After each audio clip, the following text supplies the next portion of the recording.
कुनै पनि हुजुरीहरू प्रमाण चाहिँ नभएसम्म हामीले त्यसलाई तामेली पनि लान सक्दैन, त्यो मुद्दालाई अनुसन्धान टुङ्ग्याउन पनि सक्दैन।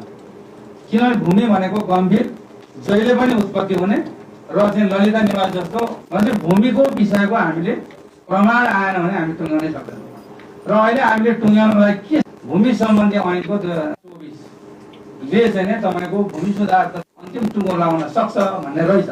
त्यो आएर अब हामीले यो पुरानो मुद्दा चाहिँ यो चाहिँ बरु उसैले टुङ्ग्याउने त भनेर अब थालेका छौँ केही मुद्दाहरू। तर हदबन्दीसँग सम्बन्धित मुद्दाहरू भन्नुहुन्छ भने भूमि सुधार मन्त्रालयले थन्किया छ। 21 सालमा भाका चाहिँ हदबन्दीका चाहिँ जुन 21 सालमा बाँडफाँड भएको कैयौँ चाहिँ तपाईँको राणाहरूकोदेखि लिएर 1200 रोपनी जग्गा त काठमाडौँमै छ।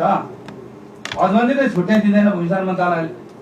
त्यो विषयमा हेर्ने मान्छे नै त्यहाँ चाहिँ तपाईँको फुर्सदै छैन उनीहरूलाई। त्यसलाई अभियानको रूपमा लानुपर्छ भनेर हामीले पटक पटक उहाँहरूलाई बोलाएर छलफल पनि गऱ्यौँ। तपाईँहरू यसको लागि 100 जनाको टिम बनाउनुहोस् र हदबन्दीसँग सम्बन्धित विषयहरू चाहिँ तपाईँहरू टुङ्ग्याउनुहोस् एक चरणमा। किनभने मै रोइरहेको छ, त्यो हदबन्दीको चाहिँ जग्गा कमाएको मै त रोइरहेको छ, उसका नाति पनाति भइसक्यो। तपाईँहरू यो काममा प्राथमिकता दिनु त्यसलाई अभियानको रूपमा लैजाउँ न त भन्ने किसिमले चाहिँ मैले त्यो पनि एउटा चाहिँ राखेको। तर अहिलेसम्म कुनै सरकारको पालामा पनि भएको छैन। अब आशा छ यो सरकारले गर्छ भन्ने आशा छ।